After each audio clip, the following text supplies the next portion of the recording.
race to the end zone. Touchdown, Deion Sanders.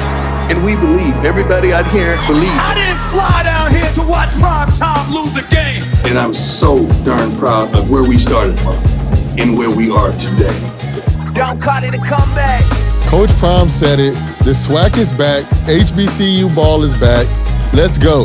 The reemergence of the HBCU football continues. After decades of being out of the national conversation, Jackson State University showed up and showed out with ESPN's Game Day on campus and the eyes of the sports world squarely on the Tigers this past weekend. So we have HBCU Hall of Famer and former first-round pick Hugh Douglas here to talk about the resurgence in the SWAC that Coach Prime, a.k.a. Deion Sanders, helped kickstart. Plus, Tennessee's comeback season has them primed for a huge matchup with Georgia next weekend. And does Tom Brady regret his comeback season? From Wondery, I'm Shek Shazier. I'm Dameshek. And this is Don't Call It a Comeback. Don't call it a comeback. I've been waiting on this moment my whole life. Can't call it a comeback. Everybody to your feet, make arenas rise. Yeah, I'm saying from the left to right, we get it on tonight. We do it all, but we don't back down. Just give me one shot, one chance, I'ma take it. Fixing up the game, but these records I keep on breaking.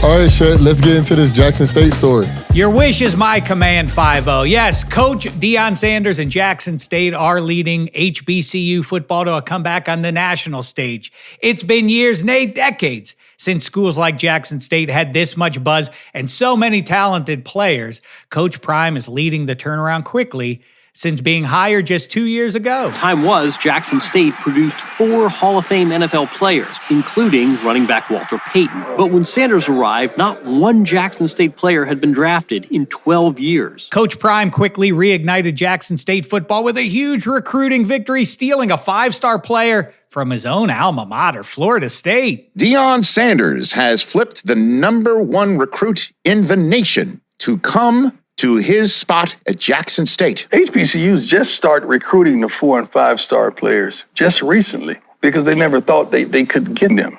Now they believe. With Hunter now symbolizing a new era and other star players thriving, including his son, QB Deion Sanders, HBCU football looks like they're returning to being a home for the sort of Hall of Fame talent those schools had from the 60s into the 90s. That's when stars like Walter Payton and Doug Williams and Shannon Sharp, Terrell Owens, and Deacon Jones and Jerry Rice, those last two, both from Mississippi Valley State, 2 of the top 20 players in the history of pro football. But it's not just about talented players coming back to HBCU teams. This is a big day. Thank you all. Yeah, man. Thank you all for bringing it here, man. This is all right. This past weekend, ESPN's iconic College Game Day show visited JSU, making Jackson the epicenter of college football relevance. Deion was on set, and ESPN's biggest stars came to town, picking his team to win. Jackson State, big time. Today, they take them out. Yeah. That's why I'm here. It's a new day, and it's called Primetime. And surprise, surprise, JSU won big, improving to 8-0 on the season, with JSU and HBCU football in general dominating the headlines. That makes it time for us to welcome in Hugh Douglas. You listen to him in Atlanta on 92.9 The Game.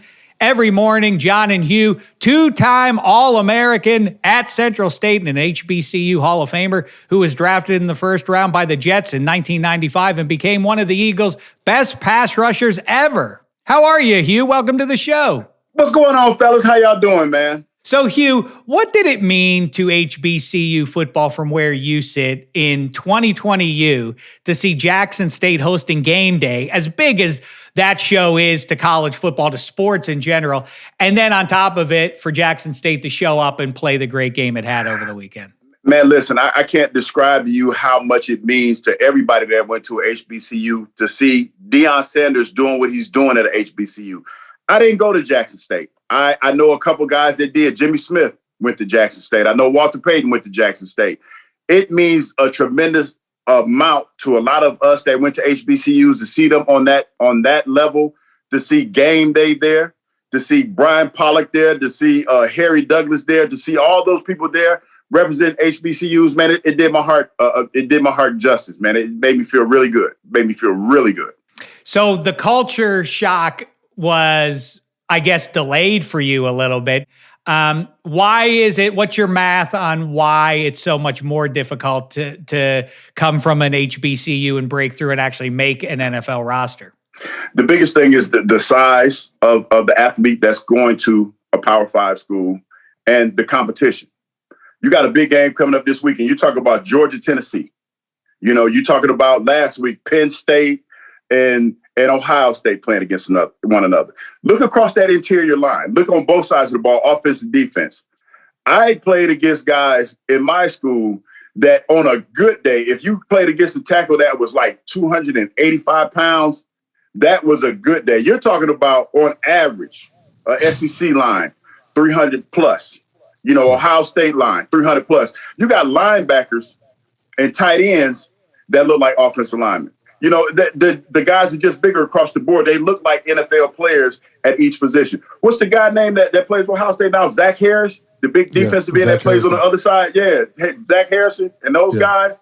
Teron Vincent, Troy Vincent's son. Those guys are huge compared to what it was when I was coming out of college. Do you suppose then that with College Game Day showing up at the campus there in Jackson, and with, listen, you're one of the success stories coming from an HBCU.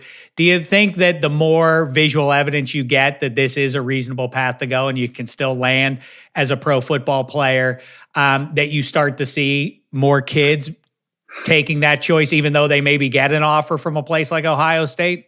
I think it's going to be tough. And when you talk about NIL deals, you talk about facilities and things of that nature, it's going to be tough because when you look at most HBCUs, they don't look like Jackson State. They don't have Deion Sanders trumpeting the calls for HBCUs. That's just not the case.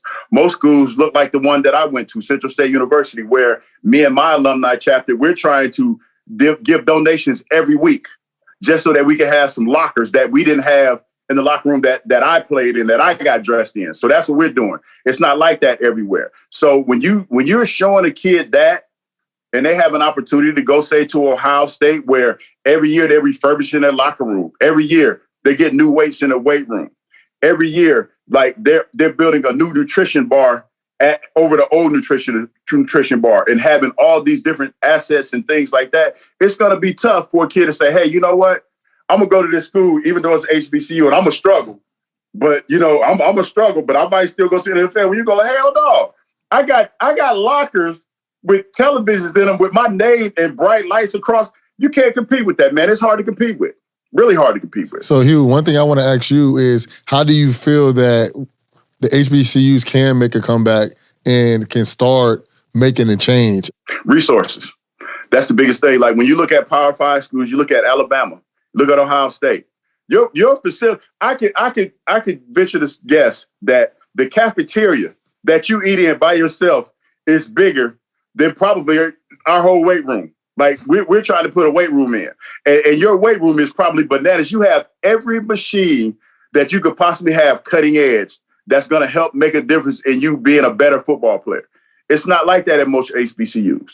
You have your Gramblin's, you have your Southerns, and now you have your Jackson States. I love what Deion Sanders has been able to do for Jackson State, the kind of money that he's bringing to Jackson State, the kind of prestige that he's bringing them, the kind of coverage that he's bringing them.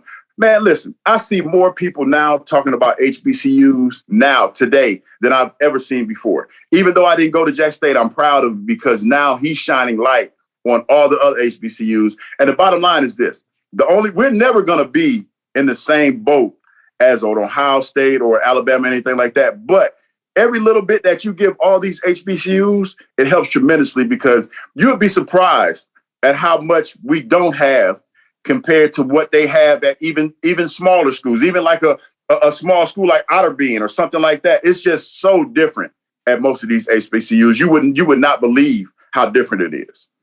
I think the big question for me is then, and I hear exactly what you're saying, but if Deion is lured, or I suspect that, Auburn has a head coaching vacancy. They just fired. Yeah. Arizona State does. There's some Power 5 schools out there. What's to say Deion doesn't jump at one of those opportunities if it's offered? One, and two, if he does that end this comeback story for HBCUs basically right there? You know what? That's a good question, and I can't answer that. Now, this is the thing that I wrestled with in the beginning when Deion came to Jackson State. A lot of people speculated the same way that you are, that he was going to be a guy that, uses this as a stepping stone. And at first, I was a little bit upset about that. But at the end of the day, I'm like, okay, what makes Deion different than any other coach that is coached in college football? Look at Mel Tucker. Mel Tucker started out at Colorado, stayed there for a year, and then he bounced and went to Michigan State. And you look at all these other coaches that are bouncing around, taking jobs everywhere else. I can't be mad at him for that. Only thing I can do is applaud him and commend him for doing what he has done for HBCUs. He's put the spotlight on them. Now it's up to other people to carry the torch. It's up to other people to go out there and try to emulate what Deion has done. What Deion has done for HBCUs, I don't think will ever be done again, but he started something. He started something that has become a revolution. It's become a wave. And I think that if you play it right with all the people that now, since HBCUs are hot, if you take the money that's being given to you and the funding that's being given to you, you can turn these programs around, and Deion will be looked at as the catalyst. Yeah, one thing I want to say, Hugh, is that I do agree with you. The thing is, I do think once a team like Auburn or a bigger school offers Deion a big contract, as any professional, most likely they're going to leave and take that opportunity. But there are other coaches like Eddie George out there and other big name coaches. So one thing that I do think that that Deion Sanders did do, he brought more light to the subject. So now people are going to be talking about it a little bit more and brought more fun into even the SWAC. Like they said, the SWAC is getting traveled around more with corporate airlines and things like that. So if he's already bringing that type of attention, now they might start getting better coaches. And if you get better coaches, then you might start getting better facilities and more boosters starting to put in on it.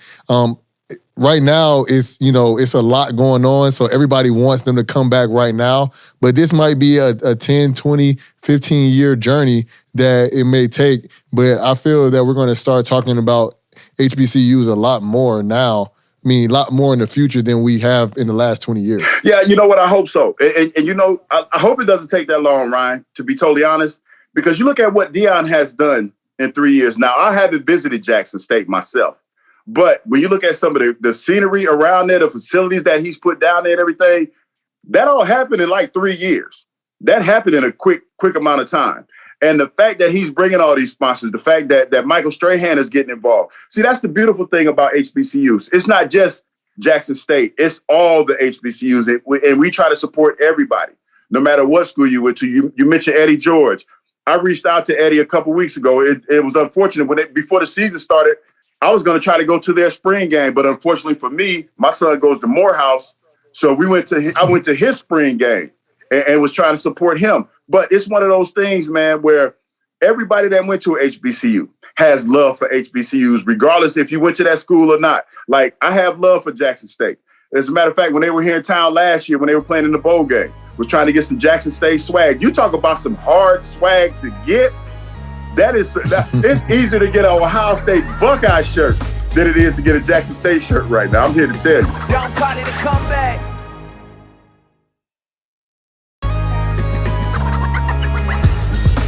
I think it's really interesting, sort of, you touched on it at the beginning, that maybe a little bit of cynicism about why is Deion Sanders exactly stopping here? Is it a stepping stone for him?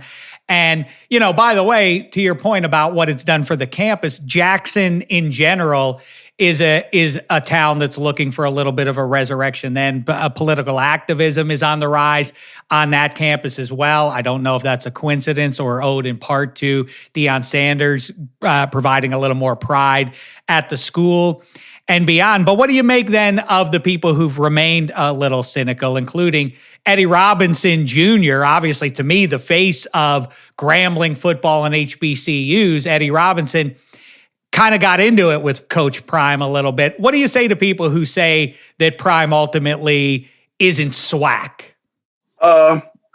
You can't be mad at what Deion Sanders has done for HBCU football. I know that Coach Robinson, all due respect, is very, very competitive.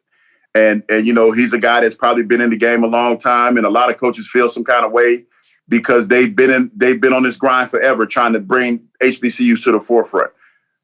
Deion Sanders has done that with his brash arrogance, if you will, his confidence, whatever you want to call it.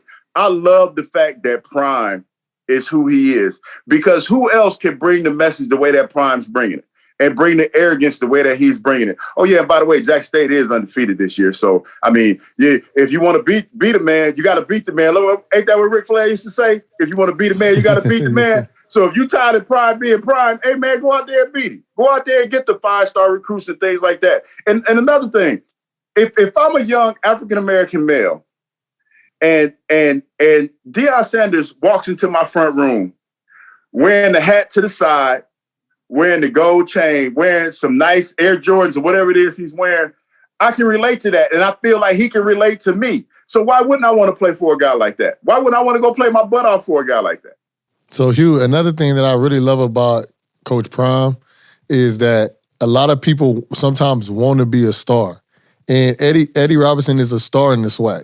But the thing is, some people aren't mega stars. For you to come back, sometimes you need a mega star, sometimes you need a superstar, and that's what Deion did to the SWAC. A superstar came in and he brought everything that his name brings with it, and that's helping the whole conference. And obviously, some people are going to hate. But, sometimes people hate him because they can't get in. That's what Chris Brown said. He hating outside of the club. Because you can't get in. You know what they say? This is how I look at it. When they say the tide lifts all boats or the rising tide lifts all boats, he's done. Dude, listen, Ryan, I watch college football every Saturday like everybody else does. Do you know how surprised I am to see Bethune-Cookman and Prairie View A&M on television on Saturday doing prime time? That is a big deal for somebody that went to HBCU. The only time I played on TV was when we played on BET. And everybody ain't got BET. Everybody ain't watching BET. So I had a chance to play college football at a high level on BET. That was like it for me. You got these kids playing on CNN. You got these kids playing in arenas and in venues that they've never played in before. It's a beautiful thing. And you owe that all to Deion and what he's been able to do for HBCUs. You see Stephen A. Smith out there. I know he went to an HBCU too. I think he went to Winston-Salem, if I'm not mistaken. He has on his HBCU swag. He's supporting HBCUs. Now, I'm not saying that he never did before. That's not the message I'm trying to relay. But it's become cool to wear HBCU gear, no matter what school it is. As long as it's HBCU, you see Fred Taylor wearing it. Fred Taylor went to Florida. You see guys wearing HBCU gear all the time that didn't go to HBCUs. I'm not mad at him. If you're wearing gear from an HBCU and that's how you feel, then I'm happy for you, because now somebody that doesn't know about HBCUs is going to ask questions, going to say, hey, what is that school? Where is that at? And you get a chance to educate people, because the one thing that used to irritate me like no other when people talked about HBCUs, they said it was because, why you have HBCUs? Why are you trying to be inclusive or exclusive? Like, no, dude, it wasn't like that. We formed HBCUs back in the day because we weren't allowed to go to the Power 5 schools. We weren't allowed to go to the PWIs. We had to go to our own university because nobody wanted to go to school with us. And so that's why you had the Ed Too Tall Jones and guys like that, the Walter Paytons and guys of that ilk that went to went to HBCUs, because they weren't allowed to go to these Power 5 conference schools. And they had to play at HBCUs. And now, people are just starting to wake up and realize that these HBCUs, and the one thing about HBCU, you're not saying that other schools don't want you to get your education, but the teachers at HBCUs, since the classes are smaller, they're going to force you and they're going to work with you to help you get your education. That's the biggest thing about it, man. You're going to graduate with a degree. I can agree with that. My best friend went to HBCU, and one thing that he told me was that his teachers were like really tough on him because they knew him. I loved Ohio State, but I've had classes where there were 900 students in a class. And my best friend, he didn't have to deal with anything like that, and he ended up graduating on time. I ended up, going to college a little bit. Oh, no, we all, hey, listen, man, we all did. But listen, this is the thing. It's because we know what we look like. When you, like certain times, what you're looked at as an athlete. A guy that's going to come in and help the program. And HBCU is like, listen, no, you're going to have a degree, so if that doesn't work out for you, that you'll have a chance to go out and do something else. And that's the beautiful thing about it, man. That's why, you know, with my son, he wanted to go to a big school. And I said, listen, you got a chance to go to Morehouse. Like, that's a good school. That's a great alumni base. And he's been on the dean list, and I'm proud of him because he's doing extremely well there right now. Not playing football, but, you know, he's getting some good grades, and that's all I can be happy about. That he's going to HBCU and he's getting some good grades. Hey, Hugh Douglas, awesome stuff, man. Make sure you're checking them out. 92.9 The Game in Atlanta. Every day you hear why. Awesome stuff, man. Appreciate you joining us. Anytime, fellas. Have a great day. Have a great day. Going to be a fun run up for him there in Athens this week with the Vols. Oh, it's going to be, it's going to be bananas. I'm not moving around it, man. It's going to be ridiculous up there. It's going to be bananas. I'm not going up there. I'll watch it on TV. I'll take your place happily. I'd love to get between the hedges just once in my life. Anywho, Jackson State isn't the only team mounting a comeback in college football. The Vols are in the comeback trail in the SEC as well, just like we're talking about. That's next. Don't call it a comeback.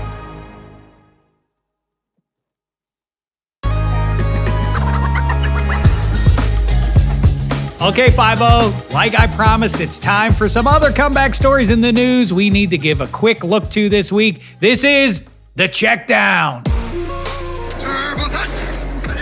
Like we mentioned, Tennessee football is making its big comeback this season. After beating Bama 2 weeks ago in a win against ranked Kentucky this weekend, the Vols have their highest rankings since the days of T. Martin and Peyton Manning. Shazier, do the number 2 ranked Vols have enough to beat the Georgia Bulldogs this Saturday?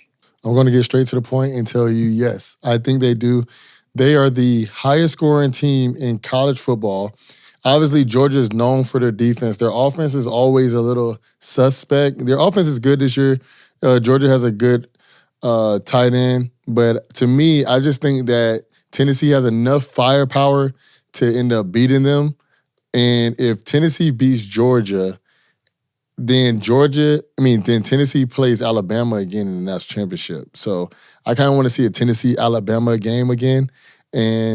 But I think they have enough. Their defense worried me. Their defense worries me because they give up a lot of points. But if you put up more points, then you give up. You always win. That is how it works. I'm pretty sure about that. Meantime, internet tycoon turned professional boxer Jake Paul beat former MMA superstar Anderson Silva by decision to improve to 6-0 as a pro. People love to hate Jake Paul, and I get it, but it's hard to deny that Paul and his brother make headlines every time they step into the ring. 5-0, is Jake Paul's success sparking a comeback for boxing? The boxing world needs a comeback. And obviously, it's a different form of boxing. It's more, he's a professional now, and it's more recreational. But I think they are making a comeback to boxing because a lot of people are watching boxing now, and just because they want to see Jake Paul lose. It's kind of like watching basketball and wanting to see Golden State Warriors lose. It's like they're so good and they keep winning. And they talk so much smack, but they keep winning. And that's how Floyd Mayweather was. He was so good. He riled people up, but he kept winning. And I think that's kind of what is happening with Jake Paul and Logan Paul. I wasn't a big fan of them at first, and the reason why is because they're brownies. But I actually love what they're doing. They talk smack. They're very confident, but they back it up. Obviously, the people that they're boxing are professionals.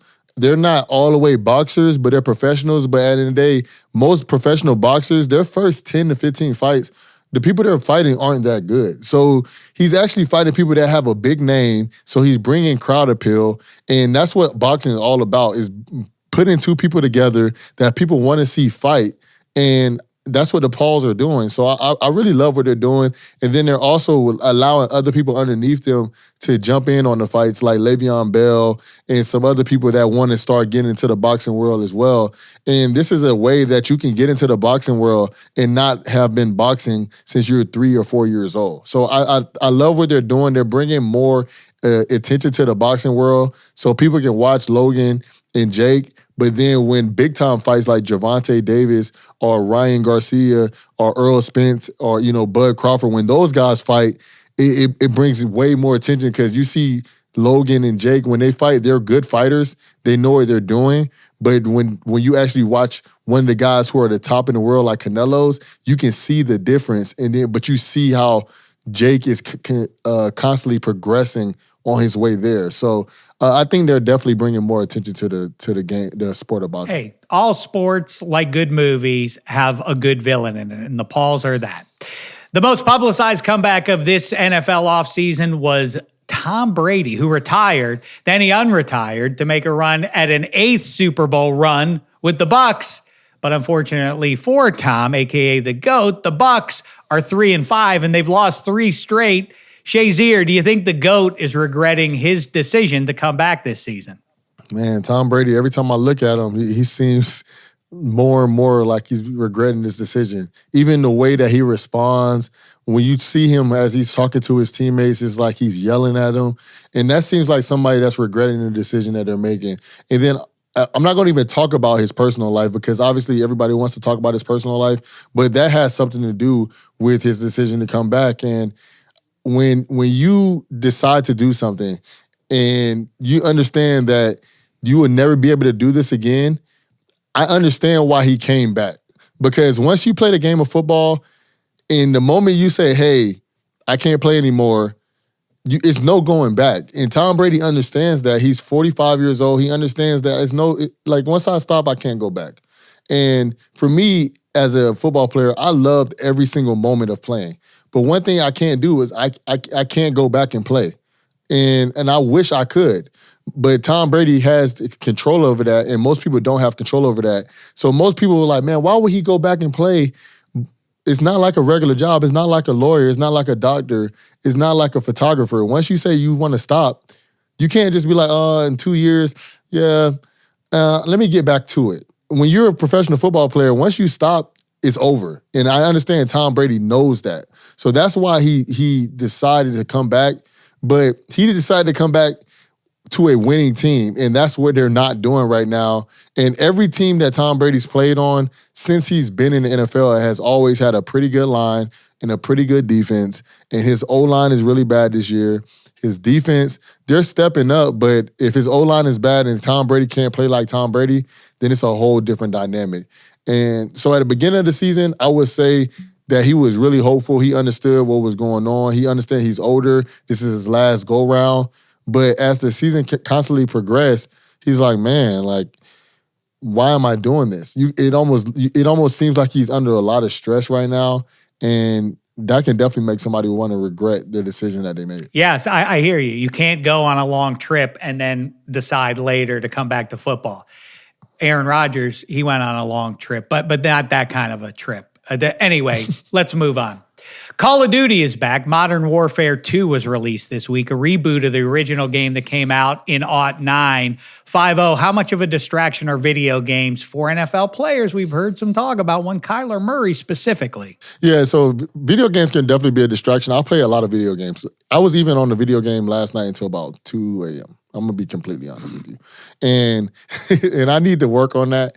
But I would say video games are the distraction, and that's a prime example of myself. I'm not playing anymore. But once you understand how important it is, it just depends on who the guy is. TJ Watt plays a lot of video games. I play video games with him, but he doesn't seem distracted at all. You know, while Kyler Murray, he's a quarterback, so people expect more from Kyler. People expect him to understand and not make as many mistakes because he's a quarterback.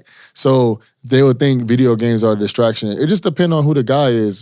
For me, I played video games when I came home because they allowed me to unload. They allowed me to get rid of a lot of stress. If I wanted to curse somebody out or I wanted to get mad, I can do that during the video game. When you're on defense, you can do the same thing in practice as well or in the games. But it depends on who the guy is. If it's a young guy that loves to play video games, he's not in his playbook, it can be very distracting. But if it's an older guy like TJ Watt, very focused, take care of all his business, then he plays the game, you know, it just depends on who the guy is. But video games can be distracting because they allow you to get away from the real world. All right, let's get into it, Shazier. This show is all about comebacks. The show White Lotus is back on HBO about a vacation resort in Italy. In the first season of the show, a hotel worker uses a guest's luggage like a toilet. 5-0, what's the best prank or rookie hazing you've ever pulled in a locker room? So I've definitely seen some things happen, and these were kind of cruel, but it was cool.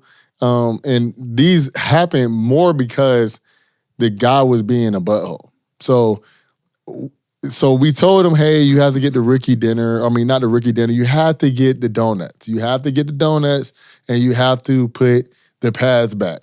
And the guy was just rebellious. He didn't want to do it. So one of the veterans on the team decided to popcorn his whole car, like his whole car, with butter, his whole car. So if you open your car door and the first thing that came out of his car door was popcorn, like from the roof to the floor. And for people that don't understand that, if you put popcorn with butter all over your car, it messes up your entire inside. Like your whole car interior is destroyed. And then another time, the rookies didn't want to really pay attention to the veterans. So it was one rookie, he didn't listen to his group.